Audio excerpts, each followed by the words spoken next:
ఇంట్లో ఉన్న బంగారాన్ని విడిపించి ఆ రోజు ఆన్లైన్ రేటుకే మేము కొంటాం. Sharma gold company. సో మీరు వచ్చినప్పుడు బాగా పీక్ లో ఉన్న ఐటమ్ సాంగ్ డాన్సర్స్ అంటే ఎవరున్నారు? అంటే అమ్మో వీళ్ళని మనం తట్టుకోలేము, చాలా కష్టం కదా, మనకి ఎటువంటి పాపులారిటీ నేను లేదు, వచ్చినప్పుడు సపోర్ట్ లేదు. అనురాధ బాగా పీక్ లో ఉందండి. అభినేశ్రీ వాళ్ళ అమ్మ. అవును, అనురాధనే మంచి పీక్ లో సిల్క్ ఉన్నారు. స్మిత?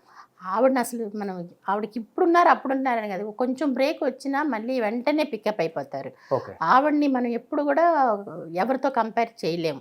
మిగతా సీనియర్ డాన్సర్స్ తో కూడా లేదు, అంత క్రేజ్ ఉందా? ఆవిడ చనిపోయేంత వరకు ఆవిడకి క్రేజే తగ్గలేదు. ఓకే.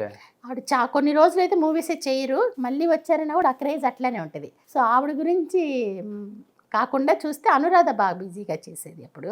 ఓకే. అనురాధ చేసేది కూడా అప్పుడు ఎలాగంటే సిల్క్ స్మిత లేని మూవీస్లో చేసి అట్లా పికప్ అయిన అదే అనురాధ కూడా అంతే. తర్వాత తను కూడా బాగా హెవీగా డ్యాన్స్ చేయటం బాగా చేసి తను కూడా బాగా.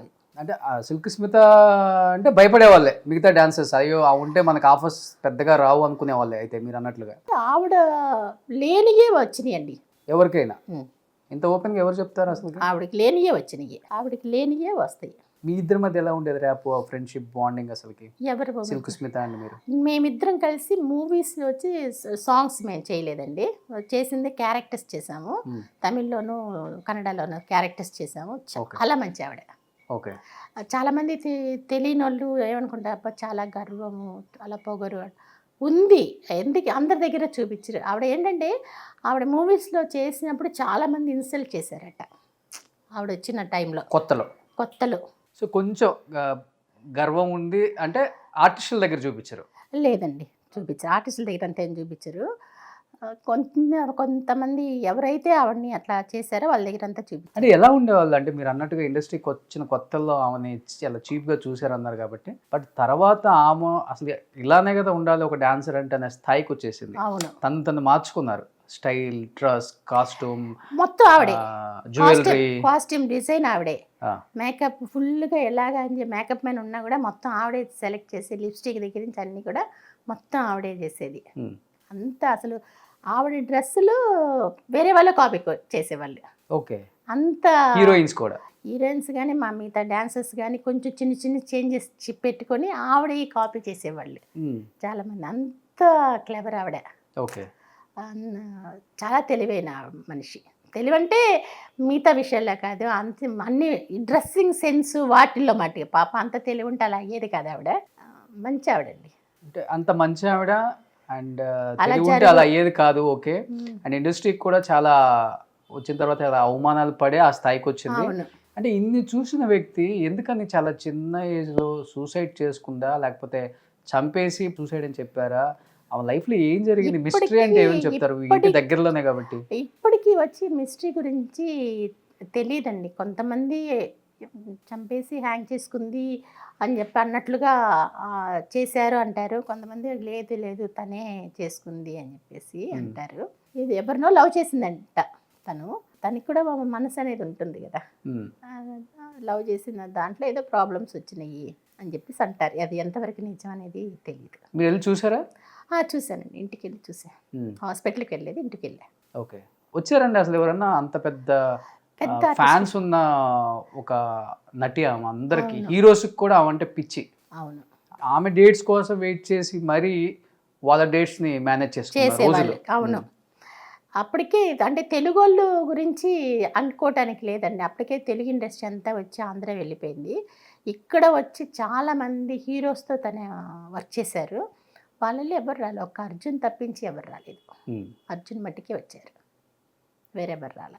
చనిపోయినప్పుడు మాత్రం చుట్టుపక్కల ఎవరు లేదు. కనీసం ఆమె దహన సంస్కారాలు ఇవి చేయడానికన్నా ఫైనాన్షియల్గా ఓకేనా, లేకపోతే అవి నొక్కేశారా? అంటే ఆవిడ డాక్టర్ అనే వాళ్ళు ఉండారు కదా, వాళ్ళు తీసేసుకున్నారని చెప్పేసి అన్నారు. ఓకే. అప్పుడు ఏదో ఒక ఇల్లు రిజిస్ట్రేషన్ కోసం అని చెప్పేసి ఉందట. అమౌంట్ అంతా అప్పుడు ఉంది కదా, తను అవన్నీ బయటికి రాకుండా వాళ్ళ పేరెంట్స్ వాళ్ళు వచ్చారట, వాళ్ళకి ఏదో ఇచ్చి సెటిల్ చేసి పంపించారు అన్నారు. అది మనకి ఎంతవరకు అనేది.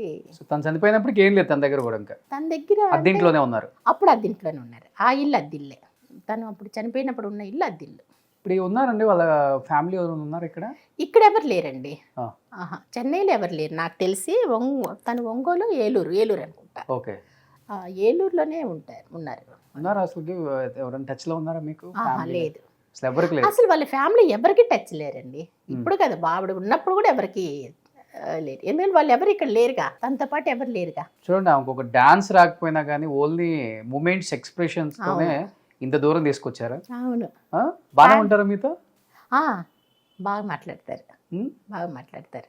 అప్పుడు మనకి సినిమాల్లో ఎలా మాట్లాడతారో అలానే ఉంటారా రియల్ లైఫ్ లో? Same అలాగే మాట్లాడతారు. ఆవిడ అది అలవాటు చేసేసుకున్నారు అనుకుంటా అలాగే మాట్లాడటం. లేకపోతే భర్త అలాగే మాట్లాడతారో నాకు తెలీదు. సో మూవీస్లో ఎలాగైతే డబ్బింగ్ చెప్తున్నారో సేమ్ అలాగే మాట్లాడతారు బయట కూడా. బయట అంటే మూవీస్లో డబ్బింగ్ ఆర్టిస్ట్ అనుకుంటా, సేమ్ అలాగే ఉంటుంది. అంటే నేను ఒక ఇంటర్వ్యూ చేసేటప్పుడు చెప్పారు అనురాధ గారు, హాస్పిటల్కి తీసుకెళ్తే స్ట్రక్చర్ మీద కూడా పడుకోబెట్టలేదు, కింద వేసేసారు, ఈగలు వచ్చి వాళ్తున్నాయి, ఎవ్వరూ పట్టించుకోవట్లేదు ఆ బాడీని. అంటే అంత దారుణమైన పొజిషన్లో ఉంది ఆమె. అనురాధను ఇంకొకరు వెళ్ళారట. ఆమె అంత ప్రేమగా కాపాడుకుంది ఆ బాడీని. అవును, తను చాలా అసలు అంత ఇదిగా ఉంది. లాస్ట్ వరకు కూడా తను కొంచెం కూడా డిఫరెన్సే లేదు కదా బాడీలో. ఎప్పుడు అట్లానే ఉండేది అసలు. బాగా హాస్పిటల్కి నేను వెళ్ళాను, నాకు తెలీదు హాస్పిటల్ గురించి. నేను ఇంటికి వెళ్ళాను, బాడీ వచ్చేసిన తర్వాత ఇంటికి వెళ్ళాను. సుమన్ టీవీలో మీ పర్సనల్ అండ్ బిజినెస్ ప్రమోషన్స్ కోసం కింది నెంబర్కి కాంటాక్ట్ చేయండి.